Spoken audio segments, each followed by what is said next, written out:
alarm anybody in this room, but it's just come to my attention that the person to your right is a liar. Also, the person to your left is a liar. Also, the person sitting in your very seats is a liar. We're all liars. What I'm going to do today is I'm going to show you what the research says about why we're all liars, how you can become a lie spotter, and why you might want to go the extra mile and go from lie spotting to truth seeking, and ultimately to trust building. Now, speaking of trust, ever since I wrote this book, Lie Spotting, no one wants to meet me in person anymore. No. They say, it's okay, we'll email you. I can't even get a coffee date at Starbucks. My husband's like, honey, deception. Maybe you could have focused on cooking. How about French cooking? So before we get started, what I'm going to do is I'm going to clarify my goal for you, which is not to teach a game of gotcha. Lie spotters aren't those nitpicky kids, those kids in the back of the room that are shouting, gotcha, gotcha. Your eyebrow twitched. You flared your nostril. I watched that TV show, Lie to Me. I know you're lying. No. Lie spotters are armed with scientific knowledge of how to spot deception. They use it to get to the truth, and they do what mature leaders do every day. They have difficult conversations with difficult people, sometimes during very difficult times. And they start up that path by accepting a core proposition. And that proposition is the following: lying is a cooperative act. Think about it. A lie has no power whatsoever by its mere utterance. Its power emerges when someone else agrees to believe the lie. So I know it may sound like tough love, but look, if at some point you got lied to, it's because you agreed to get lied to. Truth number one about lying. Lying's a cooperative act. Now, not all lies are harmful. Sometimes we're willing participants in deception for the sake of social dignity, maybe to keep a secret that should be kept secret. We say, nice song. Honey, you don't look fat in that, no. Or we say, favorite of the digerati. You know, I just fished that email out of my spam folder. I'm so sorry. But there are times when we are unwilling participants in deception, and that can have dramatic costs for us. Last year saw $997 billion in corporate fraud alone in the United States. That's an eyelash under $1 trillion. That's 7% of revenues. Deception can cost billions. Think Enron, Madoff, the mortgage crisis, or in the case of double agents and traitors like Robert Hansen or Aldrich Ames, lies can betray our country. They can compromise our security. They can undermine democracy. They can cause the deaths of those that defend us. Deception is actually serious business. This con man, Henry Oberlander, he was such an effective con man, British authorities say he could have undermined the entire banking system of the Western world. And you can't find this guy on Google. You can't find him anywhere. He was interviewed once, and he said the following. He said, look, I've got one rule. And this was Henry's rule. He said, look, everyone is willing to give you something. They're ready to give you something for whatever it is they're hungry for. And that's the crux of it. If you don't want to be deceived, you have to know, what is it that you're hungry for? And we all kind of hate to admit it. You know, we kind of wish we were better husbands, better wives, smarter, more powerful, taller, richer. The list goes on. Lying is an attempt to bridge that gap, to connect our wishes and our fantasies about who we wish we were, how we wish we could be, with what we're really like. And boy, are we willing to fill in those gaps in our lives with lies. On a given day, studies show that you may be lied to anywhere from 10 to 200 times. Now, granted, many of those are white lies. But in another study, it showed that strangers lied 3 times within the first 10 minutes of meeting each other. Now, when we first hear this data, we recoil. We can't believe how prevalent lying is. We're essentially against lying. But if you look more closely, the plot actually thickens. We lie more to strangers than we lie to coworkers. Extroverts lie more than introverts.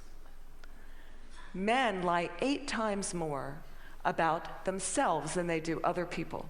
Women lie more to protect other people. If you're in an average married couple, you're going to lie to your spouse in 1 out of every 10 interactions. Now, you may think that's bad.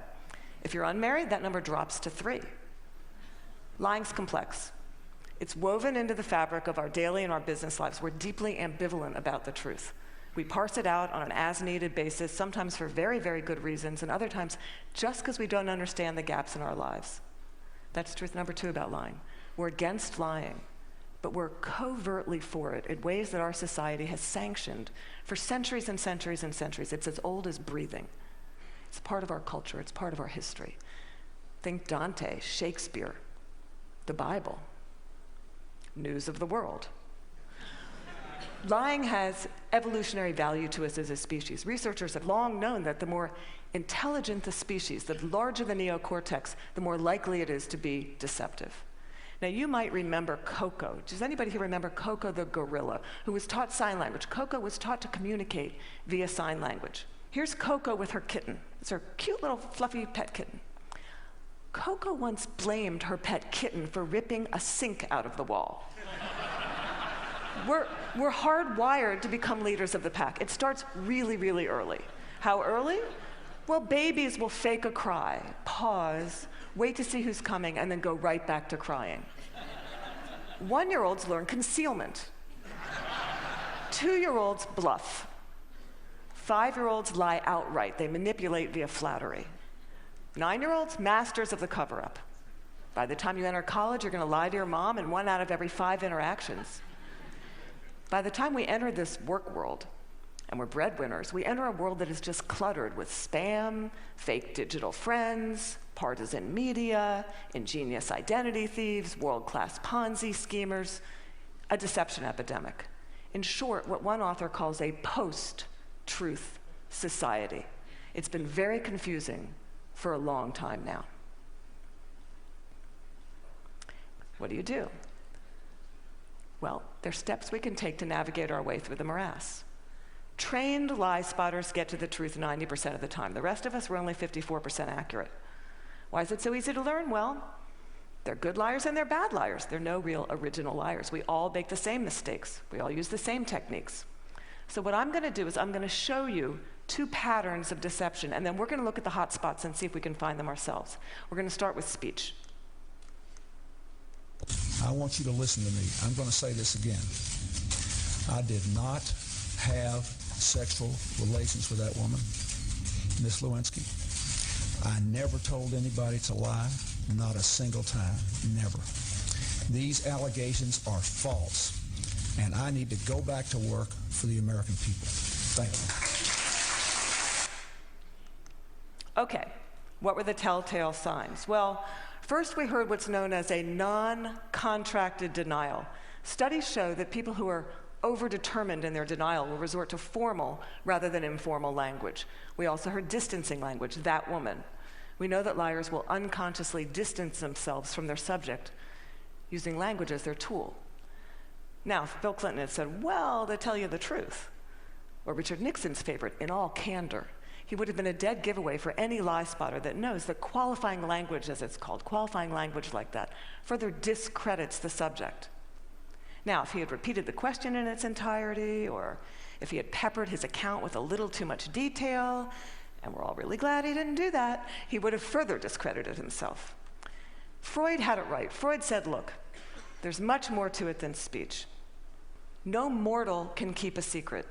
If his lips are silent, he chatters with his fingertips, and we all do it. No matter how powerful you are, we all chatter with our fingertips. I'm going to show you Dominique Strauss-Kahn with Obama, who's chattering with his fingertips. Now, this brings us to our next pattern, which is body language.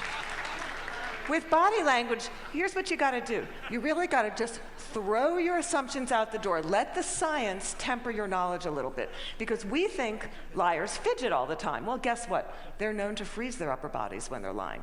We think liars won't look in the eyes. Well, guess what? They look you in the eyes a little too much just to compensate for that myth. We think warmth and smiles convey honesty, sincerity, but a trained lie spotter can spot a fake smile a mile away. Can you all spot the fake smile here? You can consciously contract the muscles in your cheeks, but the real smile's in the eyes. The crow's feet of the eyes, they cannot be consciously contracted, especially if you overdid the Botox. Don't overdo the Botox. Nobody will think you're honest. And now we're going to look at the hot spots. Can you tell what's happening in a conversation? Can you start to find the hot spots, to see the discrepancies between someone's words and someone's actions? Now, I know it seems really obvious, but when you're having a conversation with someone that you suspect of deception, attitude is by far the most overlooked but telling of indicators. An honest person is going to be cooperative. They're going to show they're on your side. They're going to be enthusiastic. They're going to be willing and helpful in getting you to the truth. They're going to be willing to brainstorm, name suspects, provide details. They're going to say, hey, maybe it was those guys in payroll that forged those checks. They're going to be infuriated if they sense they're wrongly accused throughout the entire course of the interview, not just in flashes. They'll be infuriated throughout the entire course of the interview. And if you ask someone honest, what should happen to whoever did forge those checks? An honest person is much more likely to recommend strict rather than lenient punishment. Now, let's say you're having that exact same conversation with someone deceptive. That person may be withdrawn, look down, lower their voice, pause, be kind of herky-jerky. Ask a deceptive person to tell their story. They're going to pepper it with way too much detail in all kinds of irrelevant places. And then they're going to tell their story in strict chronological order. And what a trained interrogator does is they come in, and in very subtle ways, over the course of several hours, they will ask that person to tell their story backwards. And then they'll watch them squirm and track which questions produce the highest volume of deceptive tells. Why do they do that? Well, we all do the same thing. We rehearse our words, but we rarely rehearse our gestures. We say yes, we shake our heads no. We tell very convincing stories, we slightly shrug our shoulders. We commit terrible crimes, and we smile at the delight in getting away with it. Now, that smile is known in the trade as duping delight, and we're going to see that in several videos moving forward, but we're going to start, for those of you that don't know him, this is presidential candidate John Edwards, who shocked America by fathering a child out of wedlock. We're going to see him talk about getting a paternity test. See now if you can spot him saying yes while shaking his head no, slightly shrugging his shoulders, lots of be happy to participate in one. I know that it's not possible that this child could be mine because of the timing of events, so I know it's not possible. Happy to take a paternity test and would love to see it happen. Are you going to do that soon? Is there somebody that you can't? I'm only one side. I'm only one side of the test, but I'm happy to participate in one. Okay, those head shakes are much easier to spot once you know to look for them. Now, there are going to be times when someone makes one expression while masking another that just kind of leaks through in a flash.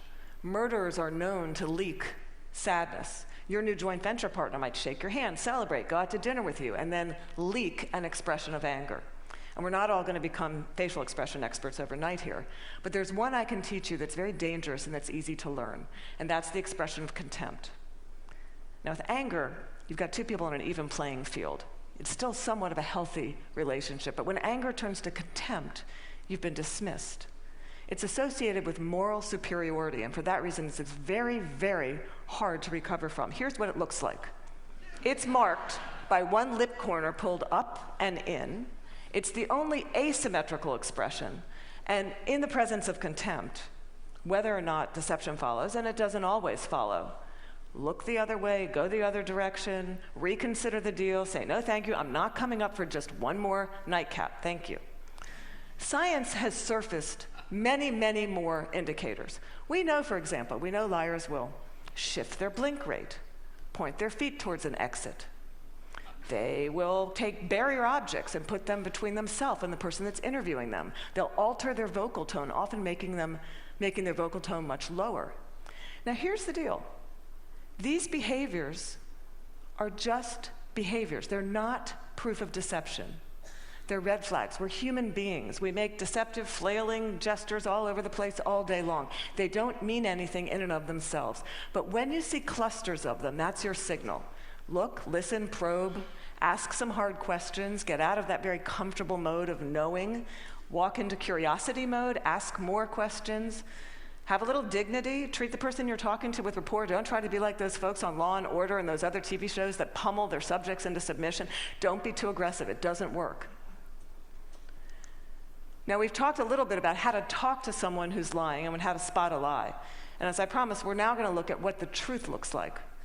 And I'm going to show you two videos. Two mothers. One is lying, one is telling the truth. And these were surfaced by researcher David Matsumoto in California. And I think they're an excellent example of what the truth looks like. This mother, Diane Downs, shot her kids at close range, drove them to the hospital while they bled all over the car, claimed a scraggy-haired stranger did it. And you'll see when you see the video, she can't even pretend to be an agonizing mother. What you want to look for here is an incredible discrepancy between horrific events that she describes and her very, very cool demeanor. And if you look closely, you'll see duping delight throughout this video. But at night, when I close my eyes, I can see Christy reaching her hand out to me while I'm driving, and the blood just keep coming out of her mouth. And that, maybe it'll fade too with time, but I don't think so. That haunts me the most.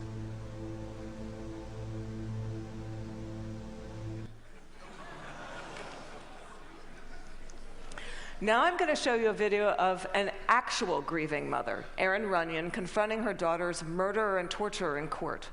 Here you're going to see no false emotion, just the authentic expression of a mother's agony. I wrote this statement on the 3rd anniversary of the night you took my baby. And you hurt her, and you crushed her, you terrified her, until her heart stopped. And she fought, and I know she fought you. I know she looked at you with those amazing brown eyes, and you still wanted to kill her. And I don't understand it, and I never will. Okay, there's no doubting the veracity of those emotions. Now, the technology around what the truth looks like is progressing on, the science of it. We know, for example, that we now have specialized eye trackers, infrared brain scans, MRIs that can decode the signals that our bodies send out when we're trying to be deceptive. And these technologies are going to be marketed to all of us as panaceas for deceit. And they will prove incredibly useful someday. But you've got to ask yourself, in the meantime, who do you want on your side of the meeting? Someone who's trained in getting to the truth, or some guy who's going to drag a 400-pound electroencephalogram through the door? Lie spotters rely on human tools. They know, as someone once said, character's who you are in the dark. And what's kind of interesting is that today we have so little darkness. Our world is lit up 24 hours a day. It's transparent, with blogs and social networks broadcasting the buzz of a whole new generation of people that have made a choice to live their lives in public. It's a much more noisy world. So one challenge we have is to remember, oversharing, that's not honesty. Our manic tweeting and texting can blind us to the fact that the subtleties of human decency, character, integrity, that's still what matters. That's always what's going to matter. So in this much noisier world, it might make sense for us to be just a little bit more explicit about our moral code. When you combine the science of recognizing deception with the art of looking, listening, you exempt yourself from collaborating in a lie.